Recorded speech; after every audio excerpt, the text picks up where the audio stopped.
আসসালামু আলাইকুম। আমি মোহাম্মদ রেজাল হলাদার আপনাদের সাথে প্রথমে আসি আন্তর্জাতিক সংবাদ নিয়ে। ভারত পাকিস্তানের যুদ্ধ বিষয়টি বহু দশক ধরে দুই দেশের ইতিহাস, ভূ রাজনীতি ও আন্তর্জাতিক সম্পর্কের একটি গুরুত্বপূর্ণ অধ্যায়। এখানে আমরা সংক্ষেপে ভারত পাকিস্তানের প্রধান যুদ্ধগুলো ও যেগুলো পটভূমি বিশ্লেষণ করব তা আপনারা দেখতে পারবেন আমার এই ভিডিওর মাধ্যমে।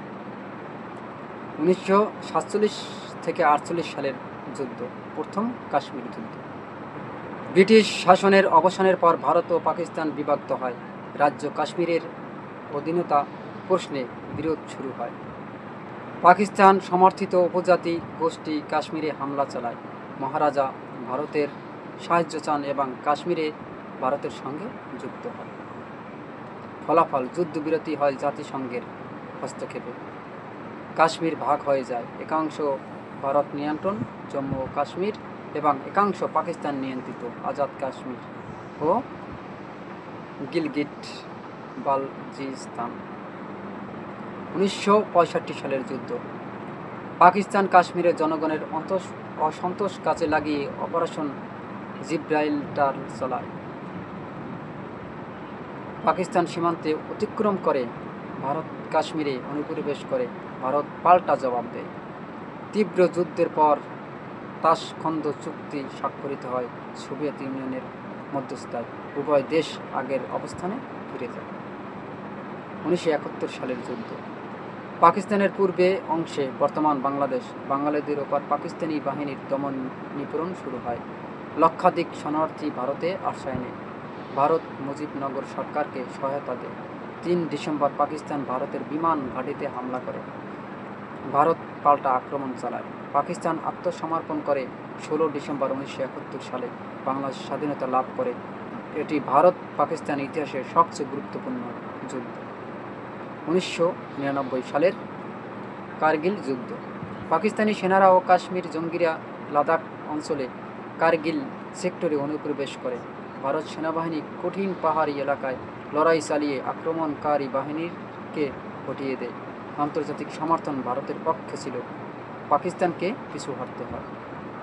বিশ্লেষণ। অধিকাংশ যুদ্ধের মূল কারণ কাশ্মীর ইস্যু। এছাড়া রাজনৈতিক বিভাজন, ধর্মীয় বিভেদ, আঞ্চলিক আধিপত্য ও জাতীয়তাবাদী মনোভাব বড় ভূমিকা রেখেছে। পরিণতি, এই যুদ্ধগুলো শুধু প্রাণহানিই নয়, দুই দেশের অর্থনৈতিক, সামাজিক ও আন্তর্জাতিক সম্পর্কেরও প্রভাব করেছে। জাতীয় আন্তর্জাতিক খবর। সাম্প্রতিক উত্তেজনায় পাকিস্তান দাবি করেছে ভারতের 12টি ড্রোন তারা নিষ্ক্রিয় করেছে এবং একজন বেসামরিক নাগরিককে নিহত করেছে। তবে ভারতের শোনা যাচ্ছে গতকালকে 5টি বিমান ধ্বংস করেছে পাকিস্তান। তবে ভারতের সেনাবাহিনীরা পাকিস্তানের কাছে নতজানু হয়ে অনেক বৈঠক থেকে তারা যুদ্ধের প্রত্যাহার দাবি জানিয়েছে এবং পাকিস্তানের সাথে যুদ্ধ হলেই ভারতের সেনাবাহিনীরা ছুটির আবেদন করে, যে অর্থাৎ পাকিস্তানের সাথে যুদ্ধে যেতে ভয় পায়। কেননা যখনই যুদ্ধে যায় প্রত্যেকবারই হয়তোবা ভারতের কয়েকশো সেনা নির্বিচারে গুলি করে মারা যায়, কারণ তাদের সাথে পাকিস্তানের সাথে পেরে ওঠে না ভারতীয় সেনারা। একটি হেলিকপ্টার বিধ্বস্ত হয়ে 6 জন নিহত হয়েছেন ভারতের। থেকে জানা যায় যে পাকিস্তান বর্তমানে যেভাবে ভারতের সেনাদের আক্রমণ চালিয়ে যাচ্ছে তা সত্যি এক ভয়াবহ রূপ ধারণ করছে। যে প্রথম ভারতীয় সেনারা পাকিস্তানে হামলা চালায়, সেই হামলার প্রতিবাদ হিসাবে পাকিস্তানের সেনারাও ভারতের হামলা চালায়। সেই হামলায় শত শত সেনারা মারা যায় এবং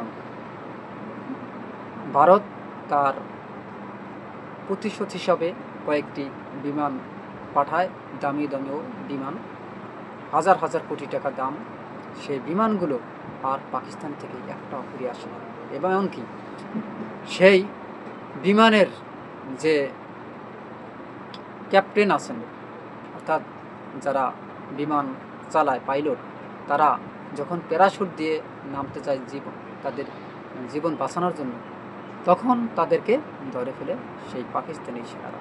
ভাগ্যের কি নির্মম পরিহাস, যায় যুদ্ধ করতে বীরের মতো, আসে বিড়ালের মতো। এটা খুবই লজ্জাজনক। এখন বর্তমানে ভারত সারা বিশ্ব থেকে লজ্জার সেই তকমা নিয়ে এখন বসে আছে, কারণ তারা কিছুতেই পেরে উঠছে না পাকিস্তানের সেই সেনাদের সাথে। পাকিস্তানের সেনারা বিশ্বের ভিতর বর্তমানে 1 নম্বরে আছে। তাদের সাথে যদি মারামারি করতে যান তথা যুদ্ধে জড়ান, একটু চিন্তা ভাবনা করে জড়াবেন। আপনাদের 11 লক্ষ এবং পাকিস্তানের 2 লক্ষ সমান। অতএব আপনারা যদি পারতে হয় পাকিস্তানের সাথে, তাহলে আপনাদের লাগবে কমসে কম 50 লক্ষ লোক। এর নিচে আপনারা পাকিস্তানের সাথে পারবেন না। অতএব আপনারা সরে যান, কারণ আপনারা যে কি পারেন তা দেখা হয়ে গেছে।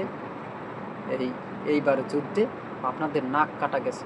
এখন মোদী সরকার তিনি লজ্জায় পড়ে মাথা নিচু করে বর্তমানে ভারতে অবস্থান করতেছে। তার অনেক দিন যাবৎ মিডিয়ায় কোনো খবর পাওয়া যাচ্ছে না, কেননা ভারত যেভাবে হেরে আসছে পাকিস্তানের সাথে, তা সত্যি লজ্জাজনক এবং দুঃখজনক, এবং সারা বিশ্ব থেকে তাদের ধিক্কার জানায় ভারতের সেনাবাহিনীকে, যে তারা কি করে, তারা এই পাকিস্তানের সাথে কেন পেরে উঠছে না। এবং পাকিস্তানের সেনাবাহিনীরা বীরত্বের সাথে তারা প্রশংসিত হয় এবং তারা আরও গৌরব অর্জন করে, এবং চায়না এবং পাকিস্তান মিলে ভারতকে এমনভাবে কোণঠাসা করে ফেলছে, হয়তো ভবিষ্যতে এই 2 দেশের চাপে হয়তোবা বাংলাদেশের দিকে তারা আক্রমণ চালাতে পারে। কেননা বাংলাদেশ একটি ছোট দেশ, তাদের কোনো পারমাণবিক অস্ত্র নাই, কিছু নাই। তাই তাদের না পারলে যে কথা আছে, যারা দুর্বল তাদেরকে আঘাত করে তাদের বীরত্ব দেখাবে, হয়তোবা কোনো একদিন মোদী সরকার এটাই করতে পারে। কিন্তু ভাগ্যের কি নির্মম পরিহাস, একটা চিন্তা করে আসবেন বাংলাদেশে যদি ধরতে যান, ওদিকে চায়না, ওদিকে কিন্তু পাকিস্তান, 2 দেশ চাপ দেবে। এদিক থেকে বাংলাদেশকে ফুস করে একটা চাপ দেবে, আপনারা মধ্যে দেখবেন ছিন্ন বিচ্ছিন্ন হয়ে আপনাদের ইন্ডিয়া কোনো নাম থাকবে না, টুকরা টুকরা হয়ে যাবে আপনাদের দেশটি। অতএব বিশ্ব রাজনীতি সম্পর্কে একটু চিন্তা ভাবনা করে তারপর যুদ্ধে জড়াইন। যুদ্ধ কারো মঙ্গল বয়ে আসে না, যুদ্ধ মানুষের জীবনকে নিচ্ছিন্ন করতে আসে, যুদ্ধ মানুষের জীবনকে বিপর্যয় করে ফেলে, যুদ্ধ মানুষের জীবনকে অতিষ্ঠ করে ফেলে। যুদ্ধে কারো লাভ হয় না, লস ছাড়া। অর্থনৈতিক, সামাজিক সব দিক থেকে লস আর লস। অতএব আমরা যুদ্ধে কেউ না জড়িয়ে আসুন সমঝোতায় যাই এবং পাকিস্তানকে আমরা সমর্থিত করি, এবং পাকিস্তানও ইন্ডিয়াকে সমর্থন করুক। সবাই মিলেমিশে একাত্রে বসবাস করুন, যাতে কোনো যুদ্ধ আমরা কেউ চাই না, আমরা চাই শান্তি। বিশ্বের কোনো মানুষই চায় না যে যুদ্ধ হোক, কারণ যুদ্ধ মানুষের জীবনকে মঙ্গল বয়ে আনে না, বরং দুঃখ ছাড়া। অতএব আমি চাই সবাই যার যার স্থানে নতজানু হয়ে যার যার দেশ শেষে তারা পরিচালনা করি। আমরা যুদ্ধে না জড়িয়ে শান্তি কামনা করে সবার পূর্তি মঙ্গল কামনা করে এখানে শেষ করছি। যদি ভিডিওটি ভালো লাগে অবশ্যই আমার চ্যানেলটি সাবস্ক্রাইব করুন। আজ এ পর্যন্তই। আসসালামু আলাইকুম ওয়া রাহমাতুল্লাহি